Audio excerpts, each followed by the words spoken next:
Welcome, dear students, for my YouTube channel Shivaji education centre.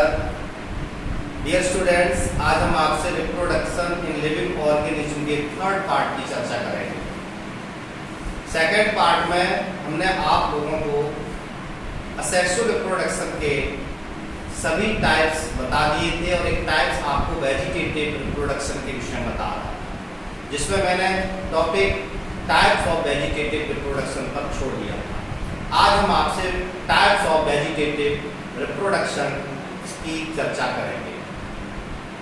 पिछले video में हमने आपको बताया था कि वेजिटेटिव रिप्रोडक्शंस में प्लांट के वेजिटेटिव पार्ट्स, जिनको प्रोपोग्यूल्स भी कहते हैं, के द्वारा न्यू प्लांट्स का डेवलपमेंट होता है और इसमें स्टेम पर बड्स बनते हैं और ये बड्स डिफरेंट टाइप्स के होते हैं, जैसे राइजोम्स, बल्ब्स, कोरम्स, स्टोलेंस एटसेट्रा। इनको पेरिनेटिंग ऑर्गन्स भी कहा जाता है, जिसको हिंदी में कहते हैं चित्कारी। आइए आज हम आपसे टाइप्स की चर्चा करते हैं। तो डियर स्टूडेंट्स, वेजिटेटिव रिप्रोडक्शंस दो प्रकार के होते हैं, एक नेचुरल वेजिटेटिव रिप्रोडक्शन और एक आर्टिफिशियल वेजिटेटिव रिप्रोडक्शन।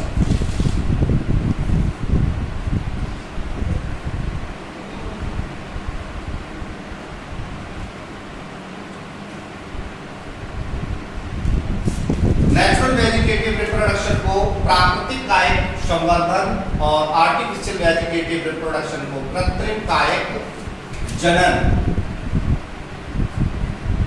कहते हैं। डियर स्टूडेंट्स, मैंने बताया इसको प्रोपोगेशन भी कहते हैं। अब डियर स्टूडेंट्स, सबसे पहले चर्चा करते हैं नेचुरल वेजिटेटिव रिप्रोडक्शन पर। डियर स्टूडेंट्स, जब प्लांट्स के वेजिटेटिव पार्ट्स नेचुरली ही न्यू प्लांट का निर्माण करते हैं नेचुरल रूप से ही, तो इस टाइप के वेजिटेटिव रिप्रोडक्शन को नेचुरल वेजिटेटिव प्रोपोगेशन कहते हैं। Dear student, natural vegetative reproductions में पेरेंट्स जो प्लांट है उसका stems, roots, leaves and bulbils भाग लेते हैं। डियर स्टूडेंट्स, जब पेरेंट्स प्लांट्स के स्टेम से न्यू प्लांट का डेवलपमेंट होता है तो इसको स्टेम द्वारा होने वाला नेचुरल वेजिटेटिव रिप्रोडक्शन कहते हैं। डियर फ्रेंड्स, स्टेम्स में भी दो कंडीशंस देखने को मिलती हैं। पहली कंडीशन बाय अंडरग्राउंड स्टेम्स, यानी कि भूमि के अंदर जो तना है उस भूमि के अंदर के तने के हिस्से से एक न्यू प्लांट का डेवलपमेंट होता है। और दूसरी कंडीशन तने मिलती है बाय सब एरियल स्टेम्स, ऐसे तने जो भूमि के अंदर भी है और उनका कुछ हिस्सा भूमि से बाहर भी निकला है, जिसको हिंदी में कहते हैं अर्धवायवीय तने, आधे भूमि में और आधे बाहर। Dear students, by underground stem, भूमिगत तनों द्वारा जो वेजिटेटिव रिप्रोडक्शन होता है उसके कई एग्जाम्पल्स मिलते हैं, जैसे बल्ब, शल्ककण। तो शल्ककण का उदाहरण है प्याज और लहसुन। आप लोगों ने घर में देखा हुआ प्याज देखा ही होगा, लहसुन देखा ही होगा। तो जो प्याज और लहसुन आप देखते हैं वो संरचना उनकी बल्ब कहलाती है और वो एक स्टेम है। डियर स्टूडेंट्स, वो रूट्स नहीं है। ये आप ध्यान रखेंगे कि आप लोग जानते हैं कि लहसुन या प्याज को आप या आलू को कभी कभी आप जड़ समझते हैं, ये जड़ नहीं है, ये तने के मॉडिफाइड है जो वेजिटेटिव ऑर्गन्स होते हैं और वेजिटेटिव प्रोपोगेशन या रिप्रोडक्शन में भाग लेते हैं। तो बल्ब, प्याज और लहसुन, कोरम जिसको हिंदी में धनकंद कहते हैं और इसका एग्जाम्पल है अरबी और घिया, प्रकंद जिसको हिंदी में इंग्लिश में कहते हैं राइजोम, इसका एग्जाम्पल है अदरक, हल्दी, फर्न, केली, केला, कंद, ट्यूबर जिसको एग्जाम्पल है आलू। आपने देखा होगा कि आलू के ऊपर छोटी छोटी सी आइस होती हैं, वही उनकी बड्स होते हैं और उन बड से ही न्यू जो आलू का पोटैटो प्लांट होता है वो डेवलप होता है और आलू के जो ट्यूबर्स होते हैं उनकी एक एजिंग जो होती है वो 1 वर्ष होती है। ये कंपटीशन में बहुत इंपॉर्टेंट टॉपिक है डियर स्टूडेंट्स, मल्टीपल क्वेश्चंस में बहुत बहुत बहुत इंपॉर्टेंट है कंपटीशन के लिए भी और एकेडमिक क्लास में जो मल्टीपल क्वेश्चंस आते हैं उनके लिए भी बहुत ही इंपॉर्टेंट टॉपिक है। तो dear student, by underground stem के जो पार्ट्स है बल्ब के द्वारा, ये तने का एक बड है जिसको बल्ब कहते हैं। एग्जाम्पल प्याज लहसुन, कोरम धनकन जिसका एग्जाम्पल अरबी भुइया, प्रकंद जिसको इंग्लिश में राइजोम कहते हैं, एग्जाम्पल अदरक, हल्दी, फर्न, केली, कंद जिसको इंग्लिश में ट्यूबर कहते हैं, एग्जाम्पल आलू, आलू के ट्यूबर्स की आयु 1 वर्ष होती है। माय डियर स्टूडेंट्स, अब स्टेम्स का natural vegetative reproduction by stems by subaerial stems, अर्धवायवीय तने के द्वारा जो वेजिटेटिव रिप्रोडक्शन होता है, तो इस टाइप के तने फर्स्ट रनर, भू प्रसारी, ऐसे तने जो भूमि पर रेंग कर चलते हैं, जैसे दूब घास, आपने देखा होगा दूब घास का तना इस प्रकार से ये भूमि पर रेंग करके आगे बढ़ता है, इसकी नोड्स पर यहाँ पर एडवेंशियस रूट्स होती हैं और यहीं पर लीव्स का निर्माण होता चला जाता है। तो ये इस प्रकार का जो वेजिटेटिव प्रोपगेशन या रिप्रोडक्शन है वो रनर कहलाता है, एग्जाम्पल दूब घास।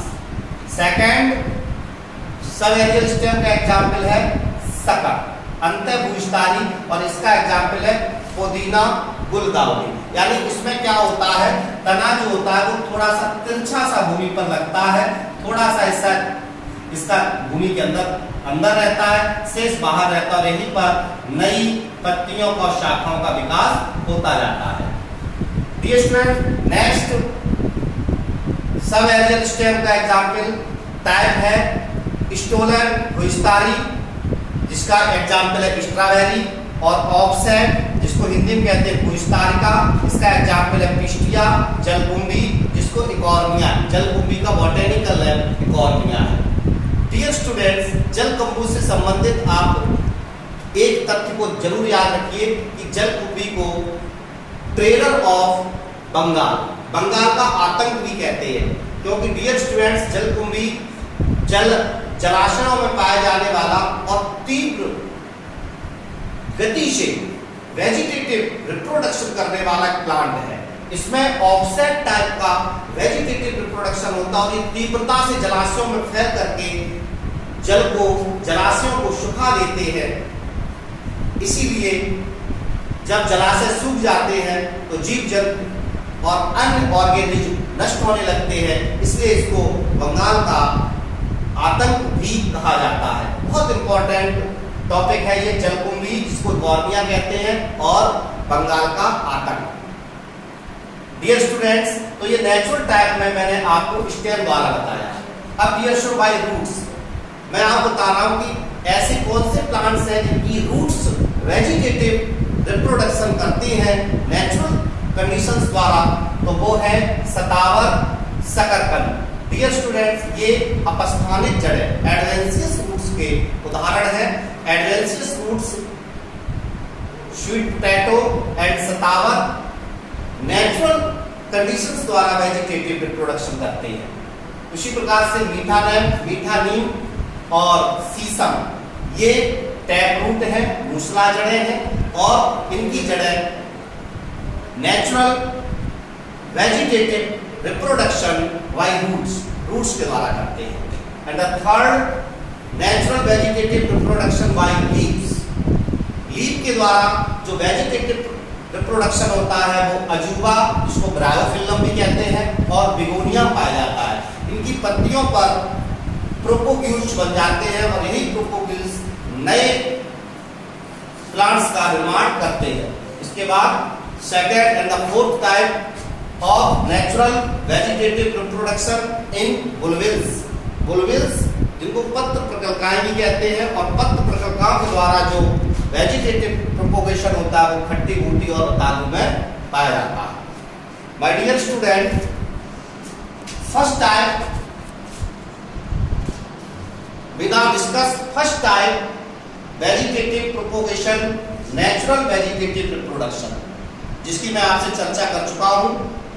आइए अब हम आपसे सेकंड टाइप के vegetative reproduction, artificial vegetative reproduction की चर्चा करता हूं।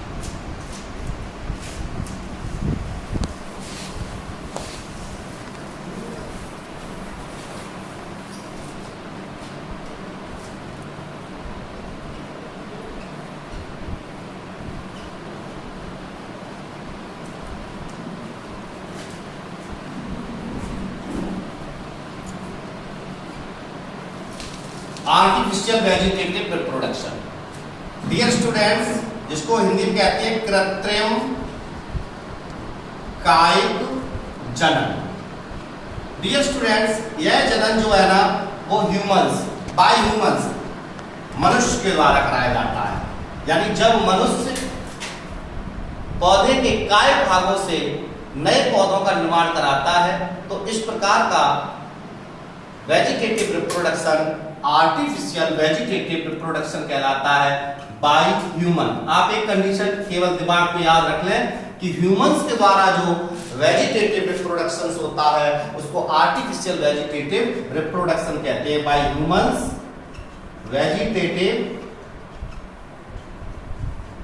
रिप्रोडक्शन।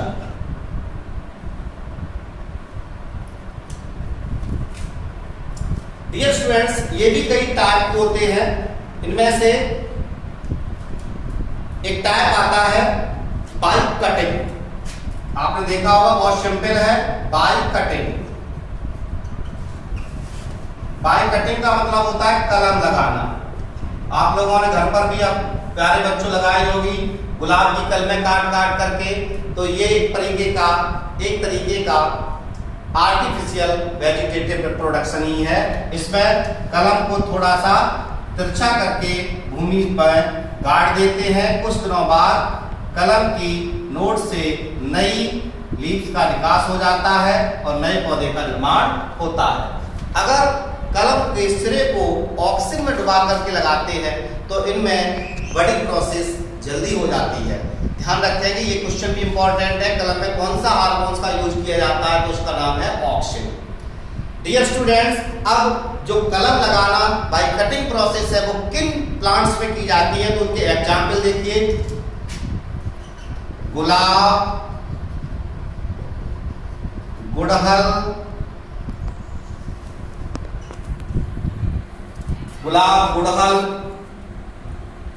अनार, अंगूर, कनेर,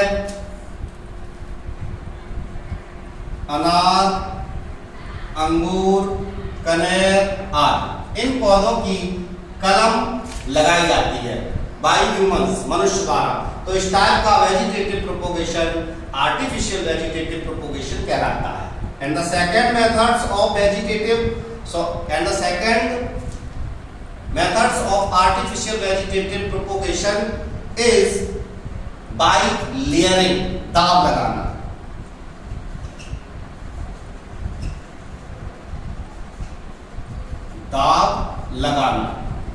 डियर स्टूडेंट्स, ये प्रोसेस कैसी है तो आइए इसको भी ध्यान से समझते हैं। देखिए, दाब लगाने में क्या होता है कि इसमें कोई प्लांट्स जो होता है ना, उस प्लांट्स की भूमि के पास वाली जो शाखा होती है उस शाखा को भूमि में दबा देते हैं और कुछ दिनों तक उसको छोड़ देते हैं। कुछ दिनों बाद देखते हैं कि इसकी जो भूमि में दबे हुए हिस्से जो शाखा होती है वहां पर जड़ों का विकास हो जाता है। बाद में इस हिस्से को काट करके भूमि में अन्य जगह पर लगा देते हैं जिससे नए पौधे का निर्माण हो जाता है। इस प्रोसेस को कहते हैं बाय लेयरिंग। डियर स्टूडेंट्स, कुछ पौधों की जो बाहरी शाखाएं होती हैं उनमें भी दाव लगाई जाता है जिसको कहते हैं बूटी। यानी दाव लगाने में एक प्रोसेस बूटी लगाना भी आता है। बूटी लगाना, इस प्रोसेस में क्या होता है डियर स्टूडेंट, ध्यान दीजिए। जैसे कि ये प्लांट है और इस प्लांट की ये एक शाखा है, एक शाखा ये है। इस शाखा की सबसे बाहरी आवरण, जो बाहरी लेयर होती है, उसको थोड़ा सा छील देते हैं। यानी कि इसकी जो कॉर्क है उसको छील देते हैं और उस पर भूसा या कोई भी जैविक पदार्थ गोबर लगाकर उसको टाट से बांध देते हैं और इसको गीला करने के लिए इस पर इस टाइप की मटकी को टांग देते हैं और इस पर एक छेद कर देते हैं, जिससे पानी इस पर ड्रॉपिंग की तरह टपकता रहता है। कुछ दिनों बाद इस हिस्से से जड़ों का विकास हो जाता है और इस हिस्से को काट करके भूमि में अन्य जगह पर लगा दिया जाता है, जिससे नए पौधे का विकास होता है। डियर स्टूडेंट्स, तो जो दाव लगाने वाले पौधे हैं, यानी जिन पौधों में दाव लगा करके बाय लेयरिंग करके नए पौधे का निर्माण किया जाता है, वो पौधे हैं स्ट्रॉबेरी और अंगूर। एग्जाम्पल स्ट्रॉबेरी और अंगूर। और बूटी जिन पौधों में लगाई जाती है उन पौधों में के एग्जाम्पल हैं आम, लीची और नींबू।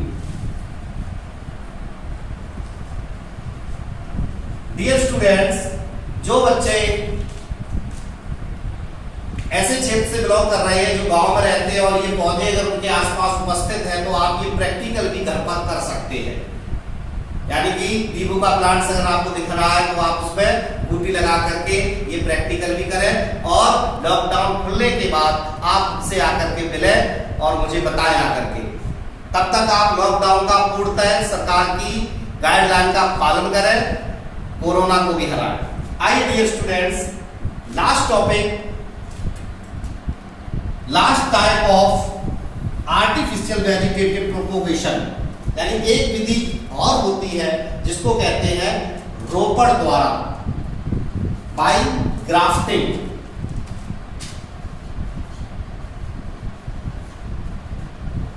बाय ग्राफ्टिंग, रोपण द्वारा। तो डियर स्टूडेंट, इसमें क्या होता है, इसमें एक अच्छी नस्ल वाले पौधे की कलम को किसी सामान्य पौधे के ऊपर लगा दिया जाता है। जैसे मान लेते हैं ये एक पौधा अच्छी नस्ल का है, इस प्लांट की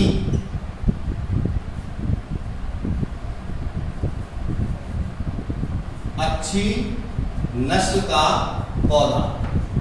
ध्यान दीजिए, listen to me carefully and look at white board. और इसको किसी सामान्य पौधे की कलम से लगा दिया जाता है और इसको बांध देते हैं, सामान्य पौधा। कुछ दिनों बाद इसके जहां पर आपने अच्छी नस्ल के पौधे को सामान्य पौधे से जोड़ा है, यहीं से जड़ों का विकास हो जाता है और यहां से काट करके इसको भूमि पर लगा देते हैं। इस प्रोसेस को कहते हैं बाय ग्राफ्टिंग और ये प्रोसेस भी पाई जाती है गुलाब, आम, सेब और नाशपाती में।